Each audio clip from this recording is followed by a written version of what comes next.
Who's ready to head to Vermilion City? I am. What about you, Pikachu? You wouldn't have to walk so much if you didn't destroy my bike. I'll buy you a new one, okay? It cost $1 million. You're joking, right? I'm afraid we don't have time for jokes, Ash. The world of Pokémon is an extremely unforgiving place, and if you forget that even for a second, then don't expect mercy. Brock, what are you talking about? I'm saying that there are certain Pokémon out there who would gladly rip you limb from limb, Ash. And before we hit the road, I have a moral obligation to warn you about them. Like bug Pokemon? No! Like cute, cuddly Bewares. Aw, that isn't so bad. Well, let's see what the Pokédex says, shall we? This Pokémon has the habit of hugging its companions. Many trainers have left this world after their spines were squashed by its hug. That's right, Pikachu. You like to paralyze with electricity. Well, Beware can paralyze Pokémon too, permanently. Gee, Brock, I don't think we're stupid enough to let a Beware come up and hug us. You don't have to go to it. It'll come to you. It waves its hands wildly in intimidation and warning. Life is over for anyone who doesn't run away as fast as possible. You mean that cuddly creep is going to start chasing us? He sure is, Misty. And for your sake, you better be a faster runner than Ash, because you're sure as hell not faster than me. Brock's got lots of experience chasing the ladies. I channel my inner primate. It will beat up anyone who makes it mad, even if it has to chase them until the end of the world. That's obviously not true. A primate isn't going to chase you all around the world. Well, I don't really want to find out, Misty. Does it get angry if we get too close to it or something? If only that were so. It becomes wildly furious if it even senses someone looking at it. It chases anyone that meets its glare. You mean if we accidentally look at a primate, it's going to want to kill us? No, Misty. If it senses you looking at it, then it'll get furious. If you do actually look at it, then it'll chase you forever. Gee, it sure sounds like Primeape needs to chill out a bit. Wise words, Ash. It has been known to become so angry that it dies as a result. Its face looks peaceful in death, however. If we look at it, then we might kill it. Wow, Primeape kinda sucks, huh? At least it's no longer in pain when it dies. Speaking of pain, we should probably steer clear of Houndoom. Why? Because it might bite us? If we're lucky, it'll bite us. The real problem is the flames. If you are burned by the flames it shoots from its mouth, the pain will never go away. That only applies to other Pokemon though, right? Don't worry, Pikachu. I'm sure Houndoom's flames can eternally scar Misty's mortal flesh too. While we're running for our lives from Houndoom and Primeape, we better be on the lookout for Ariados.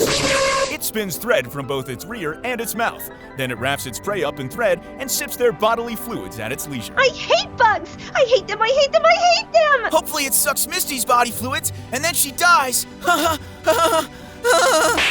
a real jerk, you know that? Ariados is 1 meter long and weighs 74 pounds. You're not much heavier than that, Misty, so chances are you'd make a nice Ariados drink. But hey, it could be worse. How could it be worse? Well, at least we could pull you out and bury you. The same can't be said for Pinsir.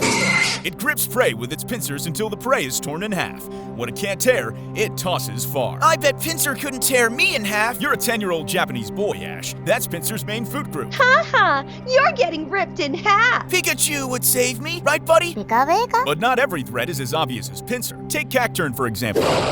If a traveler is going through a desert in the thick of night, Cacturn will follow in a ragtag group. The Pokémon are biding their time, waiting for the traveler to tire and become incapable of moving. What do they do when the traveler gets tired? That part's left to our imaginations, Misty. I bet he goes, hey, it's morning, wake up! Actually, it probably goes... Rod, you're so good at impersonations. If Cacturn do that, then it'd probably destroy my ears. Speaking of destruction, be on the lookout for Gyarados. A tale is told of a town that angered Gyarados. Before the sun rose the next day, flames utterly consumed the town, leaving not a trace behind. Flames? But I thought Gyarados was a water type, not a fire type. When you anger the deity of destruction, Misty, fire and flood become one and the same. Well, Pikachu can definitely beat a Gyarados, can't you, buddy?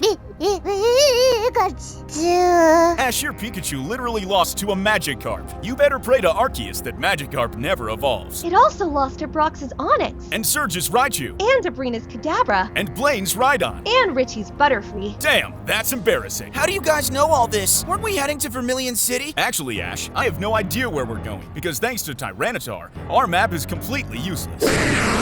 If it rampages, it knocks down mountains and buries rivers. Maps must be redrawn afterward. How does it knock down a mountain? Do you really want to find out? Why do so many of these Pokemon have anger issues? Because they're violent beasts, Misty. But if you want, I can tell you about a Pokemon who's full of love. Yes, please do. All this angry talk is depressing. Parasect, the bug Pokemon. a host-parasite pair in which the parasite mushroom has taken over the host bug.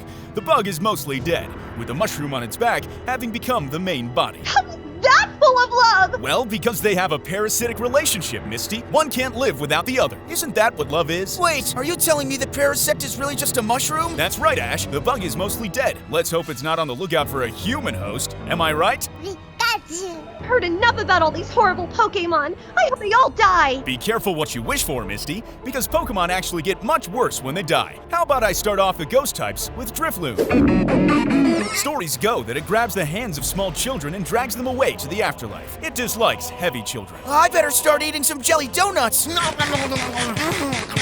Ash, what in the name of localization are you talking about? Those are rice balls. Why would Drifloon do that? Well, maybe it's saving them from the pain of this mortal coil. It could be a good thing. I don't know about you guys, but I'm just gonna keep my hands in my pockets from now on. What's Drifloon gonna do then, huh? Probably nothing, but Gengar may have something to say.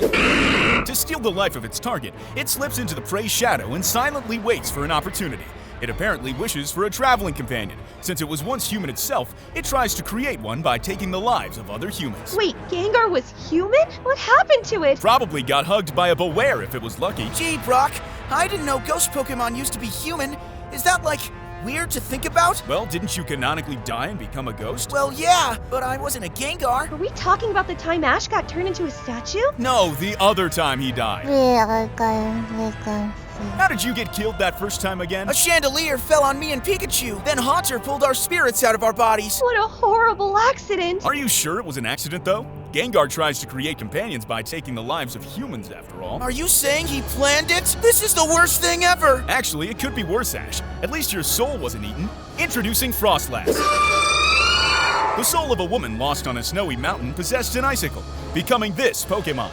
The food it most relishes is the souls of men. Now this is my kind of Pokémon. What happens to you when it eats your soul? I'm guessing either blissful nothingness or never-ending torture. I'm wondering what a soul tastes like. Maybe strawberries? I love strawberries. Okay, you two, I can take a hint. You want me to mix in strawberries with the next batch of jelly donut rice balls, don't you?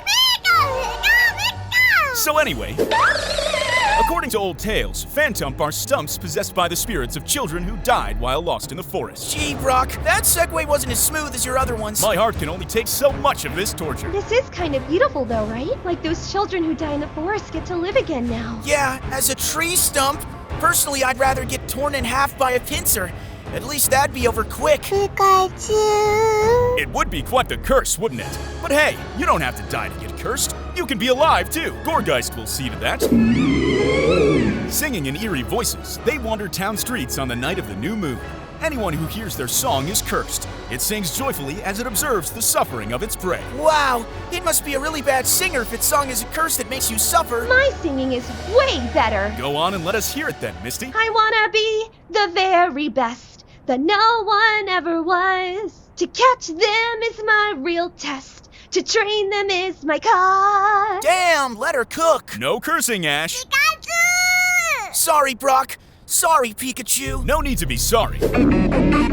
I wouldn't want you to turn into a collection of souls burdened with regrets, silently drifting through the dusk, like Drifblim. Hey, is that the evolved form of Drifloon? It sure is, Misty, and its Pokedex description got even more horrifying. I guess it regrets grabbing the hands of all those children and taking them to the afterlife, huh? None of us can say for sure, Ash. Just like how none of us know what's under Mimikyu's rag.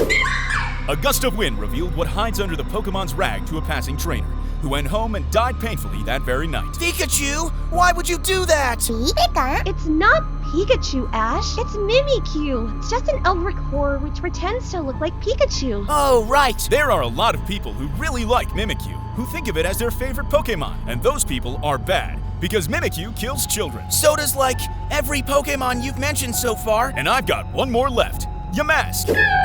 Each of them carries a mask that used to be its face when it was human. Sometimes they look at it and cry. That's kind of depressing. If looking at the mask makes it cry, then just don't look at it. Duh. It's kind of disturbing that such a terrible fate could await us, right? That we could be transformed into a Pokemon but still remember when we were human. That we still have proof of our old life.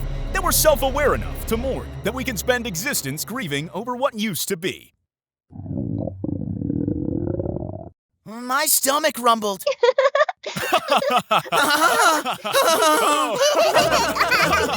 And so ends another day in the wonderful world of Pokémon.